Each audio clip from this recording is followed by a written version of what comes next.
Okay, Jimmie Johnson is joining us now. He drives the number 48 Lowe's Chevy 100th Anniversary Chevrolet this weekend for Hendrick Motorsports. He's currently third in points. He's got a pair of wins on the season, and he's our five-time defending NASCAR Sprint Cup Series champion. And Jimmy, talk about coming off a big win at Kansas. Certainly a momentum builder for you. You get out of Charlotte, you'll be halfway to the prize, and just talk about how that win at Kansas helped the team. Yeah, just a great performance last weekend. If you leave out qualifying, we have a lot to be proud of from last weekend's race. Great work on pit road, great race car, great pit calling. So a lot to build on, a lot to be happy with. I'm excited with our 1.5 mile program. You know, at the start of the year, midway through the year, it was a soft spot for us in an area that we probably talked about a few times in these get-togethers about how we needed to be better on those tracks, and we've got there. You know, especially in race conditions, we have the speed in the car and the comfort in the car to go out there and race for wins. So very happy about that. I'm excited to come back to 1.5 miles into a track that's been so good to me over the years, and excited to get out there and see what we got. Okay, Jimmy, thank you. We'll take questions now right here. Megan. Then we'll go to Kenny. MikeHenryspeed.com. Jimmy, the changes in the point system make it more likely that more people are going to be left in the Chase championship run at Homestead. But do you think it's going to come to that, or do you think there'll be 4 or 5 or 6 guys in it, or will there be 2 or 3? What's your best guess? I think there's going to be more than 2 or 3. I think it'll be in that 5 or 6 category, to be honest with you.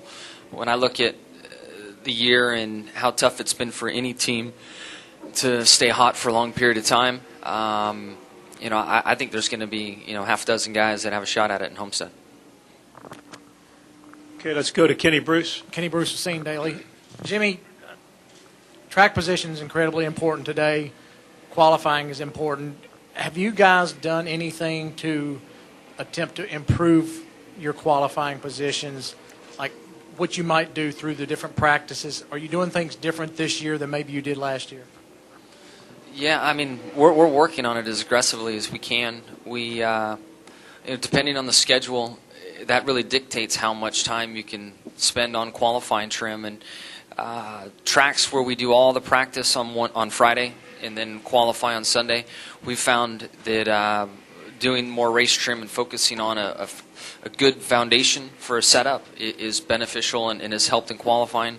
Then on schedules like we have here, or last weekend, you know, it's a little easier to work the tire allotment around and just focus on qualifying on Friday or Thursday, and then worry about race trim the next day. So we're trying. We've looked at both schedules, or actually there's probably been 3 or 4 different schedules we've had at tracks, but we know how important it is. We've always been focused on getting a good qualifying effort, especially the last 2 or 3 years, and we're working on it every week. You know, we're trying to get better at it. Just haven't had that. We're missing a chunk. We can find little pieces here and there. Short tracks seem to be well. We've got good speed there in qualifying trim, but the big tracks we're just missing a chunk, and we'll try it again today and hopefully get it. Let's go with Nate and then Viv. Nate Ryan, USA Today. Jimmy, there have been 8 mile-and-a-half races this year and 8 different winners on those tracks, which seems unusual because you would think if one guy's good at one, he'd win multiple races. Do you have any thoughts on that trend, and do you think that's something that will continue through the last, I guess, 3 here in the Chase? Yeah, I think it's going to continue. I think that's the way the year has been, and the year will continue to go. Just difficult to predict who's going to be the dominant guy and to have a favorite. So I think we're going to see a lot more of the same over the next 6 races. I think that we've had, you know, strategy play a big part in the fact that we haven't had repeat winners on 1.5 miles with fuel mileage and things like that taking place. Even down to how many tires you put on the car. You know, it's kind of changed the outcome of a lot of races. I guess I'm thinking of Dover. That's not 1.5 miles by any means, but I think it's more in the strategy and the race calling that's changed that around than the fact that, you know, the fast car always finds its way to the front. Let's go with Viv and then Reed. Viv Bernstein, New York Times. I don't imagine anybody in the garage would ever admit it, but do you have any sense in the past that your presence at the top of the field in that mix rattles others?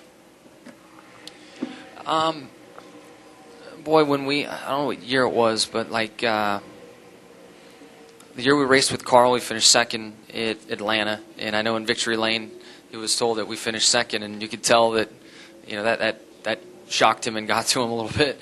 I think racing with Jeff, we won like 4 or 5 races in that chase and won at Phoenix, and he came into Victory Lane with a white towel waving it. There's some small moments there that we've been able to see it, but it's been after linking together just run after run. So I don't know if we have that fortune now, but if we keep doing what we have over the last 2 weeks, we might be able to get some of that. Let's go with Reed and then over here to Woody. Reed Spencer with Sporting News. In an overall sense, after last week, do you have them right where you want them right now? I mean, we're happy, where we are, but I look at those first 2 races and still think about the points we left on the table. I've said that a few times now.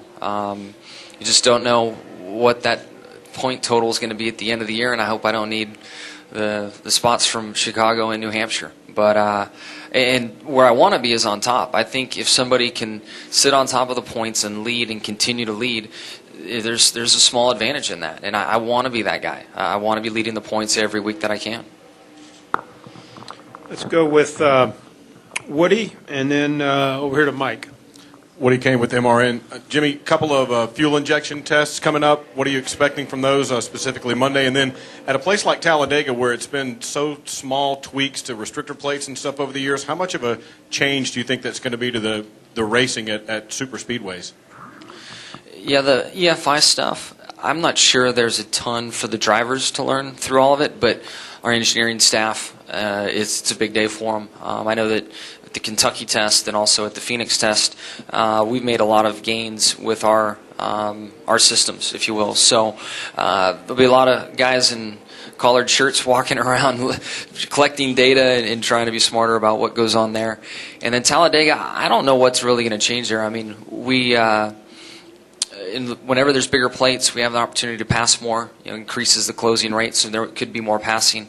The fact that we have a lower pop-off valve would mean that we probably need to change more often, and that can create some excitement and have cars split apart. But until we get into practice and really see what goes on, it's hard to predict it. 2 more questions. We'll go Mike and then up here to Don, and then we'll close it out. Jimmy, here on your left. Your left. My left. Okay, it really was. To go back to the point about being third in the points and not leading, I know you're a golf guy. I know Kevin's a golf guy as well.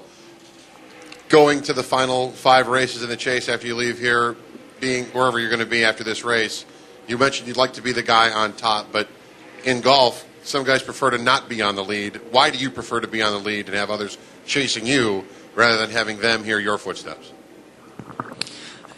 It really just boils down to points. I mean, and I think it would apply in golf too. I mean, you don't want to give up any shots and need that later in the round or at the end of the tournament.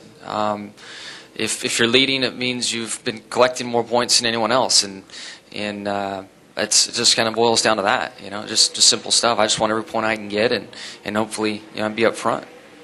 We'll go to Don, and actually I've caved in, and we'll do one more. Go ahead. Jimmy, Don Coble with Morris News Service. You're someone who likes to play numbers games. You're somewhat superstitious. You like to get up at 7:48 in the morning, and you like to do things that are successful. Was there ever any consideration when you did the cover for Sports Illustrated to know that the history of all the jinxes of people who've been on the cover there? I'm not superstitious, but it is 6:48 that I get up at.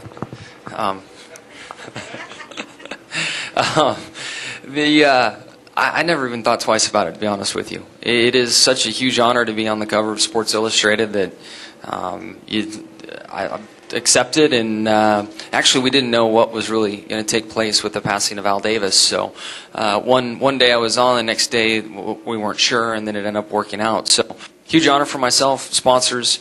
Glad to be on it, and the jinx. I'd have to imagine if you talk to the people that were supposedly jinxed, they just didn't play right. They didn't do their jobs, and that's. I'm not going to be superstitious about that. I will be about the time I get up and some other goofy things that I do, but I choose not to be superstitious about this. Go ahead, Jim. Final question. Jim Utter, Charlotte Observer. Jimmy, I was just wondering, when you've talked about this before, but there's several things that can happen in any particular race, but what would you say you have the most difficulty yourself getting past? Is it a mistake, like say you make, such as like maybe running through a pit stall, or speeding, like Carl Edwards happened to him? Is it something that happens from the team on pit road, or is it like an incident that you have no control of that takes place on the track? Is there one that's more difficult than another for you to get past? That's a good question. I think that it's between a mistake I made and then just being caught up in something, a bad luck situation. I guess probably the bad luck, as I think a little bit more about it, would affect me more, because if it was my fault, I could at least learn from it and be hard on myself and things like that. So I think bad luck would probably be the thing that hurts the most. Jimmy, thank you so much. Good luck this weekend.